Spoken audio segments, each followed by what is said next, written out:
He was a key contributor to this series, working closely with me to bring history to life through television.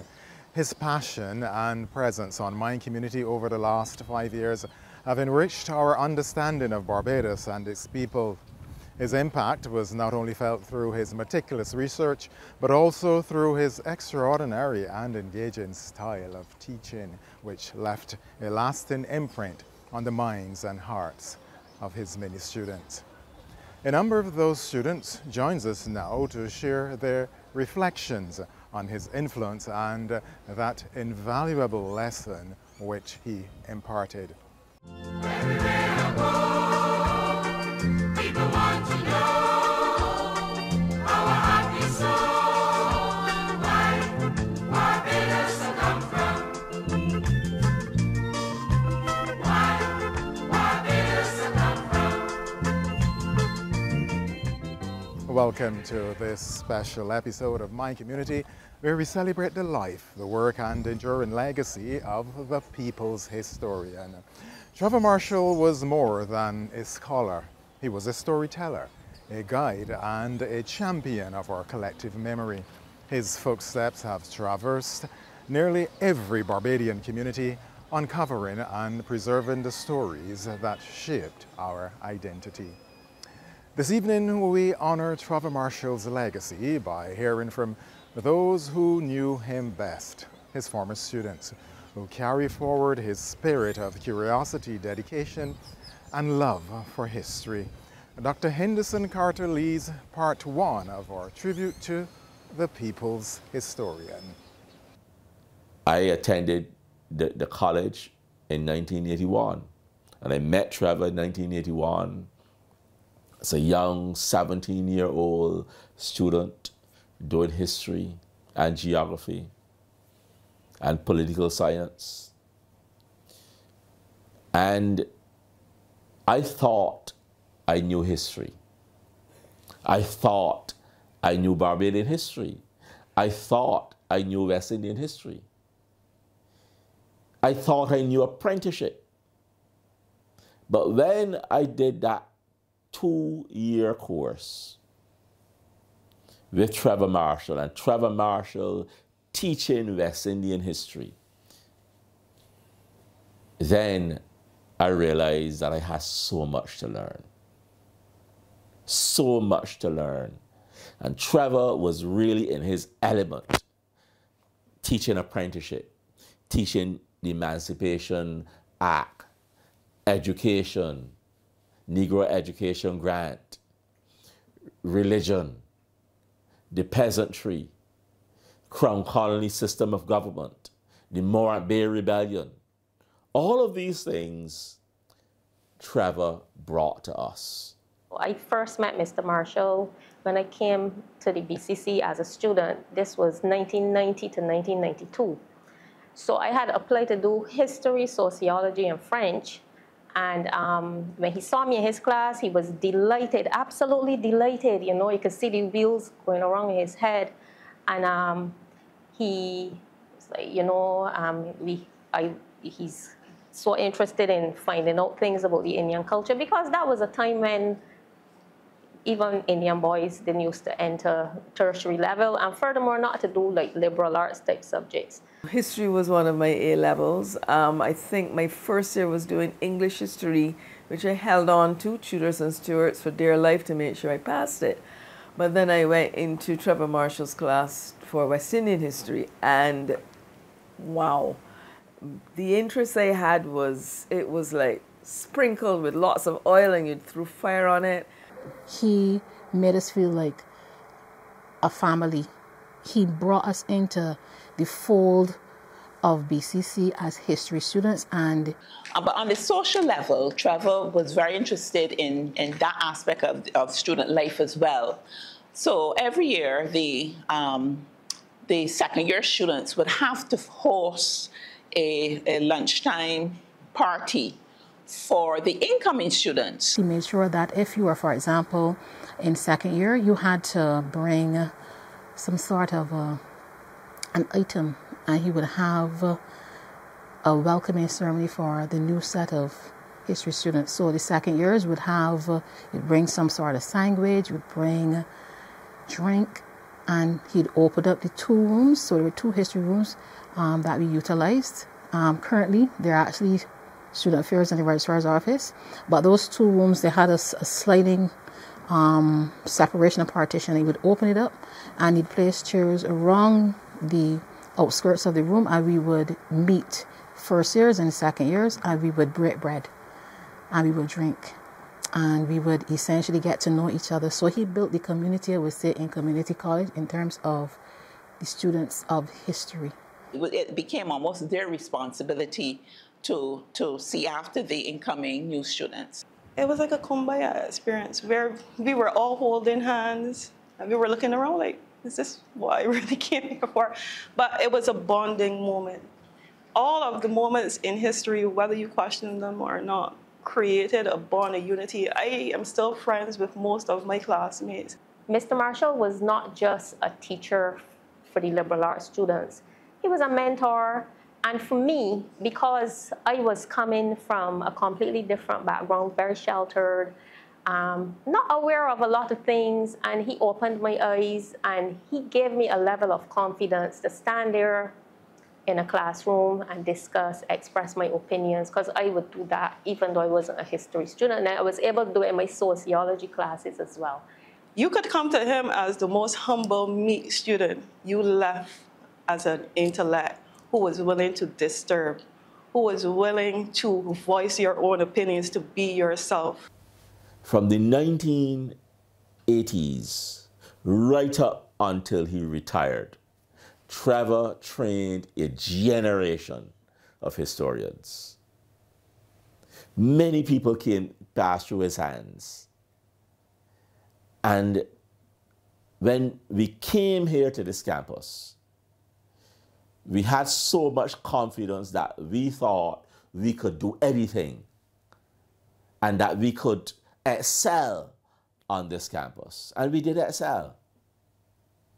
And it's because of that training at the Barbados Community College under Trevor Marshall. Now, what did the training involve?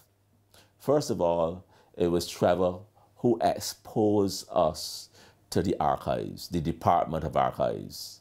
He would literally take us down there and introduce us to the department, introduce us to the records, the archival records, the governor's correspondence, the calendar of state papers, the records of businesses like the Mutual, the records of plantations, and of course other newspaper records in the archives, the record of the Liberal newspaper under Samuel Jackman Prescott, the West Indian. Trevor encouraged us to do research. The kind of research we were doing at A-level is the kind of research you should be doing at universities. So we were researching, and my love was economic history, interestingly, at that time. And so he sent me to the archives. I was 18 years old, 17, 18, never a clue what the archives was.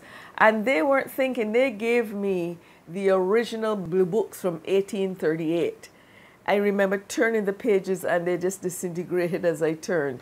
They literally were from 1838. Why would they give a teenager that? I hope they, well, it's probably all disintegrated, so hopefully they scanned it. And I was in a group, that 1981 group, with David Brown and Wayne Clark, who is now a magistrate, and Lennox Wiltshire, who's now a teacher. I remember that group very well. And having been introduced to those records and introduced to what we call the contemporary sources, sources like Robert Schomburg, his History of Barbados, we were able to use those sources in something else that Trevor initiated. Trevor initiated the project, the history project. So you go to the community college, you do a 2-year course in history. You also do either American history or British history. I chose British history. But you're not leaving until you write a project you produce a project. My project was on the stipendiary magistrates. And all of his students had to write a project. And some of these projects were deposited in the library. And here's the point. Trevor was training us to go and write history. Not just training us to receive history and have the knowledge and then do nothing with it, but Trevor was training us to go and write history. And from that time, I always wanted to write history. Not only about stipendiary magistrates, but about everything. And that is what we do here today. In our department, we write history. Trevor Marshall, he would come to class, and we had four large boards. And trust and believe, Trevor Marshall used to write on all four of those boards, meticulous notes. So we knew when we got to class, it was a matter of sitting and writing up all of these notes. And Trevor he wouldn't have a book in his hand.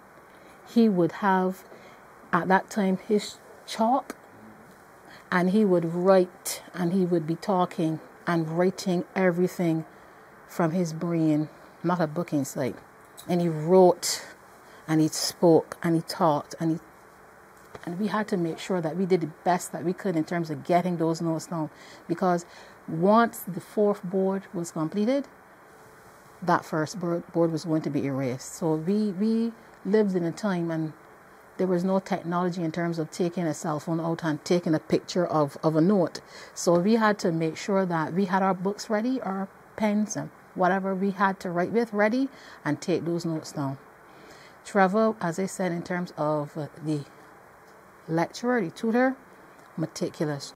And he's writing on the board, and we are copying the notes, and we are having a discussion. And he's doing it in a friendly way, not intimidating. He's cracking a lot of jokes as well, and he's making history come alive. Trevor liked the mix of politics with the history, so we were thinking he would push us to think, push us to critique. Because he felt that we had a right to express our views openly, and he was not the teacher that was like the sage on the stage. He encouraged us to do our own research. So as a teacher, he inspired us to reach beyond, to really go into the history, to really like gobbets, which were a big thing in those days. I then became a teacher in a school, and in many ways I adopted some of the practices that I learned from Trevor.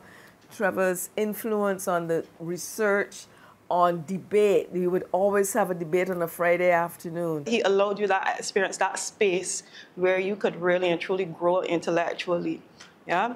In terms of the seminars, right?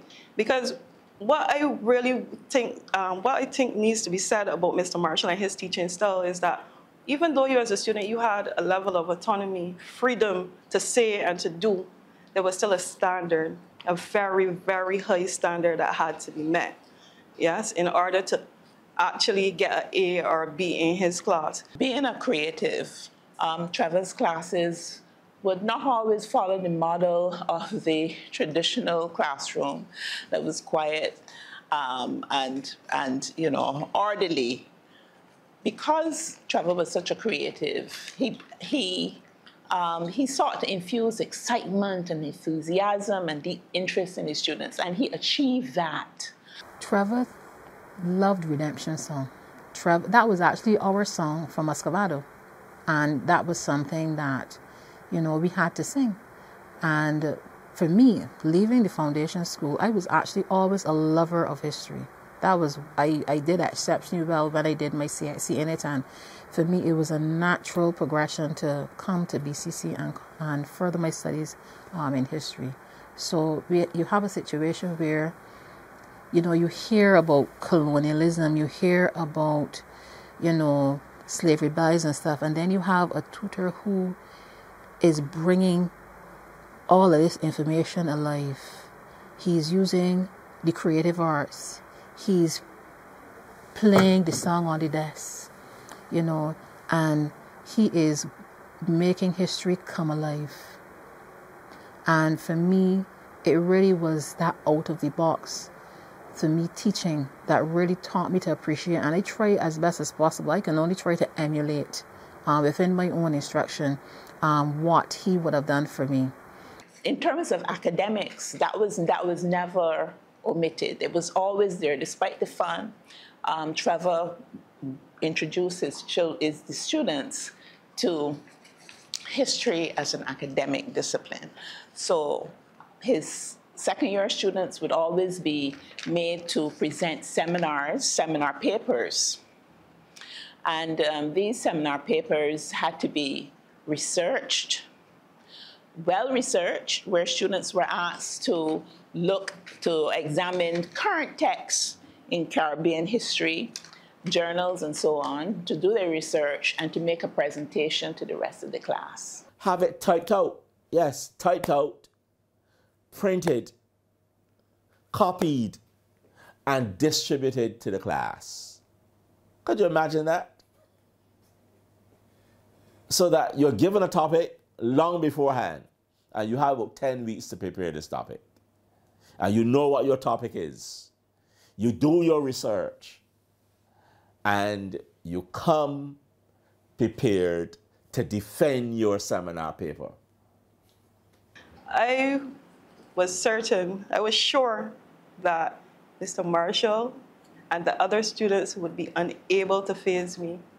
However, he had a lot more practice at disturbing than I had at being peaceful.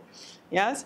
Because even when you were prepared, you have all your questions, and again, this is what that environment, again, the lighting of a fire. I'm going around, I'm researching, I'm doing every little thing, but I'm making sure that he's unable to stump me. But however, again, he had much more practice. He would pass around questions to persons, have them ask you.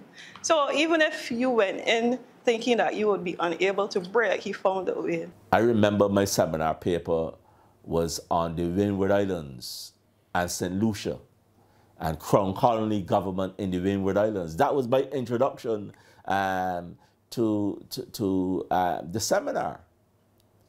And these are not just passive seminar papers. When you present, people are out gunning for you, criticizing you. And it was healthy criticism. It is true that some people cried. Yes, some people cried.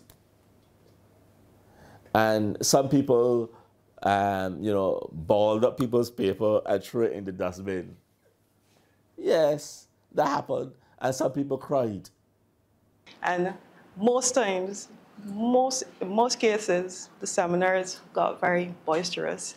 And I guess to a lot of other colleagues, his colleagues, that it was those rambunctious and rebellious history students. But what he was truly doing was preparing us for university life and life beyond that, professional life as well. In that way, the students were introduced to the cut and thrust of academia, what it was to present an argument and to have it challenged and so on. I remember, when I presented mine, people were very critical of my paper, but I had to stand my ground. And that training was important because it taught you how to defend your position and stand your ground. And also, when you're not in the hot seat, how to critique people's paper. And I used to enjoy it. I used to enjoy it. And I would receive the paper and go through. And go through. And I'm looking for errors. I'm looking to see how the paper could be improved. And I really used to enjoy that. And there was a lady, I can't call her name, but she used to enjoy going through. She was an English student, and she would go through and look for all the grammatical errors. And I saw her recently, and she introduced myself and said, "This is so-and-so." And I said, "Yes, I remember you very well, because you were very critical." But that was good criticism. So you had to come good. You had to come good in those seminar papers. you have to be strong in terms of handling that level of interrogation. So I would say he prepared every single student that walked through those doors to do history at the Barbados Community College. He prepared us for the UWI. And honestly, when I got there, I believe I was more than prepared for whatever came my way. And UE was very intense as well. But because of the foundation that was laid by Trevor, I was able, to successfully complete my studies at the UWI. And that was good training for us. Good training for me. Now as editor of Today Bajan History, to look at a paper and critique it, and good training as a writer to critique papers, to critique books, to critique a thesis as well. So I think it was Thursday morning that we used to have those seminar papers, either Thursday or Friday at 10 o'clock.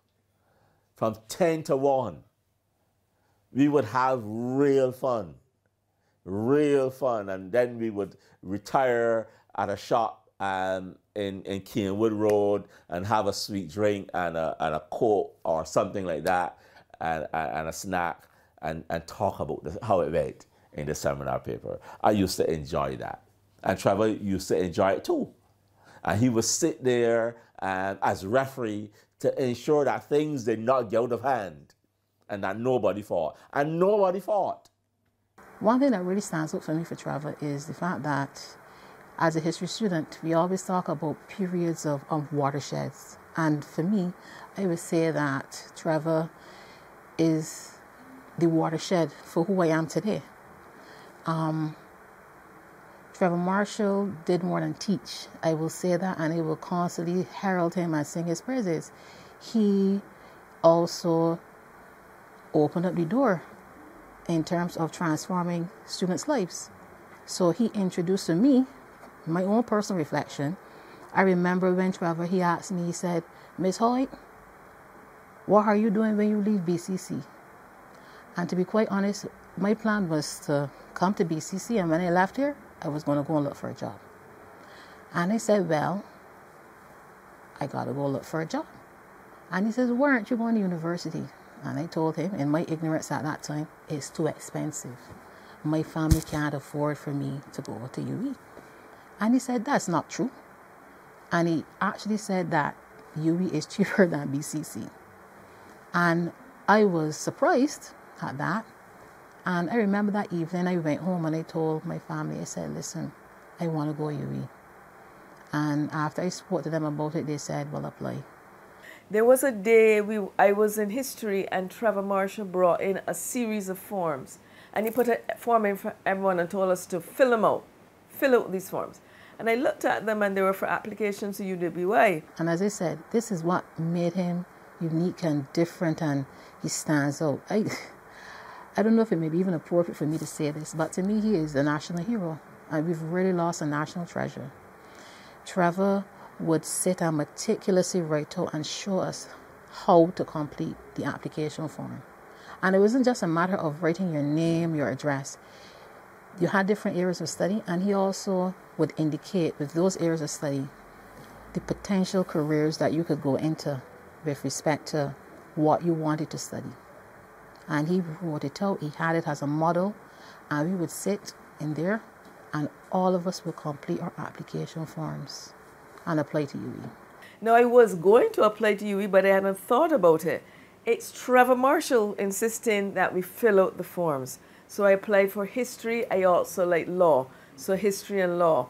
Then making sure that we knew that we had to sit the qualifying exam. I still think you have to pay $500 to sit it, which I passed, and I came to UE. I have to thank Trevor for giving me that nudge to begin my university life, my university career, coming to Cave to become an undergraduate.